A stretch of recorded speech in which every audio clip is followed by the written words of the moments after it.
Hi hello అండి. అందరికీ నమస్కారం.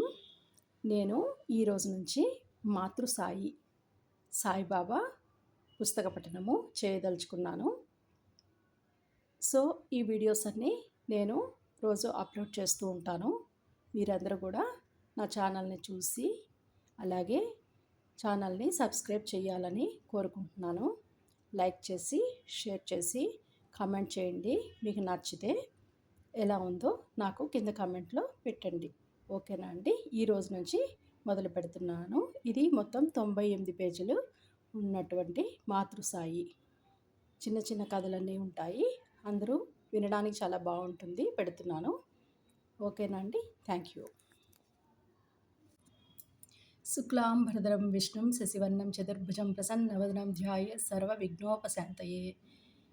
సాయిబాబా గారి ఆశీస్సులతో ఈ యొక్క పుస్తక పారాయణము ఏ రకమైన ఆటంకములు కలగకుండా నేను పూర్తి చేయాలని ఆ సాయినాథుని ఆశీస్సులు నా మీద ఉండాలని కోరుకుంటూ ప్రారంభిస్తున్నాను.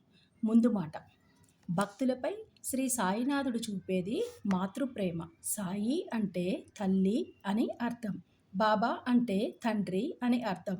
దూడ ఎప్పుడు కుడిచినా ఆవు ధారగా పాలునిస్తుంది. కానీ బాబా తనను భక్తులు ఆశ్రయించినా ఆశ్రయించకున్నా వారిపై మాతృప్రేమను చూపుతారు.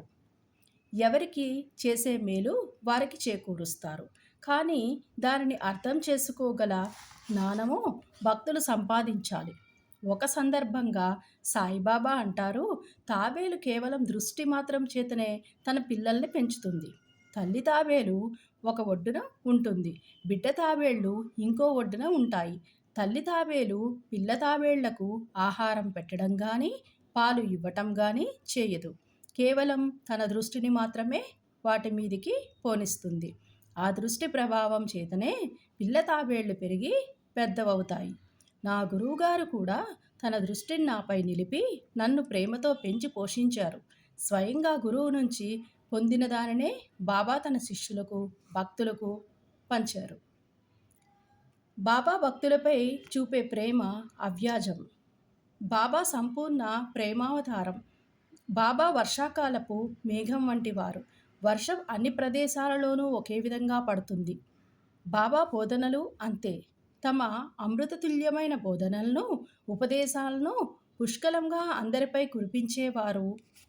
బాబా వివిధ సందర్భముల్లోనూ భక్తులకు రకరకాల అనుభవములను కలిగించారు. అవన్నీ వారి వారి స్థాయి భేదాలను బట్టి వారికి అలా బోధించడం జరిగింది. ప్రేమగల తల్లి బిడ్డల మేలు కోరి గుణమిచ్చే చేదైన ఔషధాలనే బలవంతంగా గొంతులోకి మింగిస్తుంది.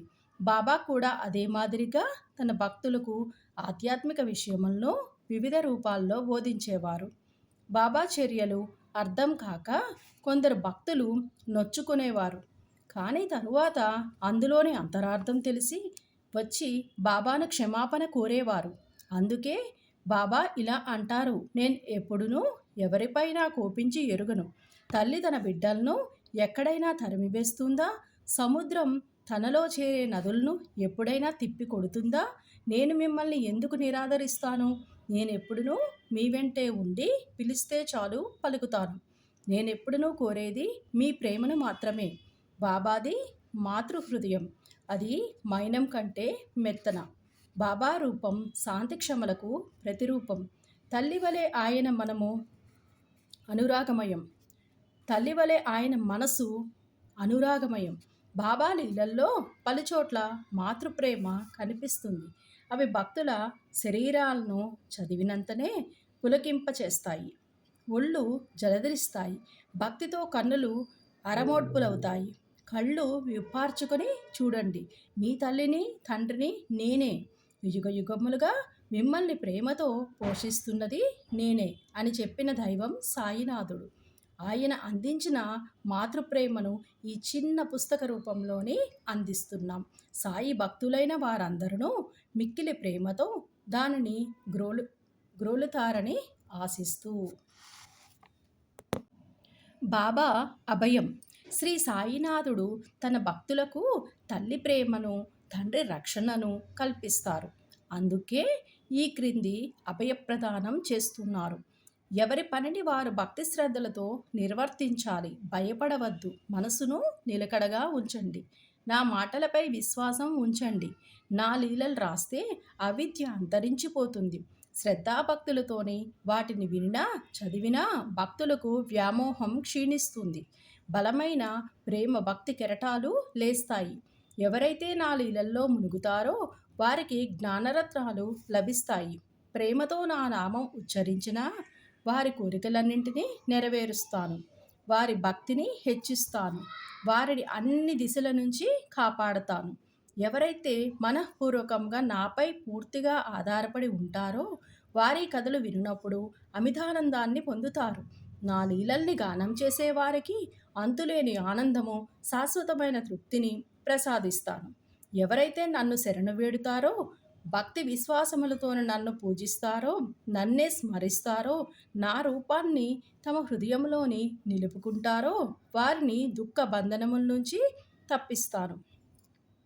ప్రాపంచిక విషయములను మరచి నా నామాన్నే జపిస్తూ, నా పూజనే చేస్తూ, నా లీలలను చరిత్రను మననం చేస్తూ ఎల్లప్పుడూ నన్ను జ్ఞప్తి ఎందుంచుకునేవారు ప్రపంచ విషయములకు తగులుకోరు. వారిని మరణం నుంచి బయటకు లాగుతాను. ఈ కథలు వింటే సకల రోగాలు నశిస్తాయి. కాబట్టి భక్తి శ్రద్ధలతో నా కథలను వినండి. వాటిని మనసులో నింపుకోండి. ఆనందానికి, తృప్తికి అదే మార్గం. నా లీలలు చదివితే నా భక్తుల గర్వాహంకారాలు నిష్క్రమిస్తాయి. వాటిని వినేవారికి శాంతి కలుగుతుంది. మనపూర్వకమైన నమ్మకం గలవారికి శుద్ధ చైతన్యంతోనూ దాతృత్వం కలుగుతుంది. సాయి సాయి అనే నామాన్ని జ్ఞప్తి ఎందుంచుకున్నంత మాత్రానే చెడు పలుకుట వలన, వినుట వలన కలుగు పాపాలు పటాపంచలైపోతాయి. శ్రీ సాయినాథాయ నమః. ధ్యాన మార్గము. భగవంతుని నైజం కానీ, స్వరూపం కానీ, అగాధములు వేదాలు కానీ, 1000 నాలుకలు గల ఆదిశేషుడు గాని వారిని పూర్తిగా వర్ణింపలేరు. భక్తులు భగవంతుని రూపాన్ని చూసి కనుగొని తీరాలి. తమ ఆనందానికి భగవంతుని పాదాలే ముఖ్య మార్గమనియు సాధకులకు తెలుసు. జీవిత పరమార్థాన్ని పొందటానికి గురుని పాదాలనే ధ్యానించాలి. అది తప్ప వేరే మార్గం లేదు. హేమాడ్ పంత్ బాబాను ధ్యానించేందుకు ఒక సులభ మార్గాన్ని ఉపదేశ రూపంలోని చెప్తున్నారు. అది ధ్యానానికి, భక్తికి కూడా అనుకూలిస్తుంది. నెలలోని కృష్ణపక్షంలోని రాను రాను వెన్నెల క్రమంగా క్షీణిస్తుంది. చివరకు అమావాస్య నాడు చంద్రుడు కానరాడు, వెన్నెల కూడా రాదు. శుక్లపక్షం ప్రారంభం కాగానే ప్రజలు చంద్రుని చూడాలని ఆతృతపడతారు. మొదటి రోజు చంద్రుడు కానరాడు, రెండవ రోజు సరిగా కనిపించడు. అప్పుడు 2 చెట్టు కొమ్మల మధ్య నుంచి చూడమంటారు.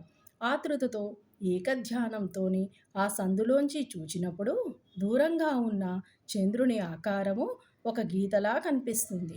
చూచేవారప్పుడు సంతోషిస్తారు. ఈ సూత్రాన్ని అనుసరించి బాబా తేజాన్ని కూడా చూసెదముగాక. బాబా కూర్చున్న విధానాన్ని చూడండి, అదెంత సుందరంగా ఉంది. బాబా కాళ్ళను ఒకదానిపై ఇంకొకటి వేసి ఎడమ చేతి వేళ్ళు కుడిపాదంపై వేశారు. కుడికాలి బ్రొటన వేలుపై చూపుడు వేలు, మధ్యవేలు ఉన్నాయి. ఆ కూర్చున్న తీరును బట్టి చూడగా బాబా మనకి దిగువ విషయాన్ని చెబుతున్నట్లుగా తోస్తున్నది. నా ప్రకాశాన్ని చూడాలంటే అహంకారాన్ని విడిచి మిక్కిలి అణకువతో చూపుడు వేలుకు, మధ్యవేలుకు మధ్యనున్న బ్రొటన వేలుపై దృష్టిని సారిస్తే నా ప్రకాశాన్ని చూడగలరు. ఇది భక్తికి సులభమైన మార్గం. ఒక్క క్షణం బాబా జీవితాన్ని గమనిద్దాం. బాబా నివాసం వల్ల షిరిడీ ఒక యాత్రాస్థలమైంది. అన్ని దిక్కుల నుంచి భక్తజనులు అక్కడకు చేరి గుమిగూడుచున్నారు. బీదవారు, గొప్పవారు కూడా అనేక విధములుగా మేలు పొందుచున్నారు. బాబా యొక్క అనంత ప్రేమను, ఆశ్చర్యకరమైన సహజమైన వారి జ్ఞానాన్ని, వారి సర్వాంతర్యామిత్వాన్ని వర్ణించగలవారెవరు? వీటిలోని ఏదైనా ఒక దానిని కానీ, అన్నీ కానీ అనుభవించిన వారు ధన్యులు.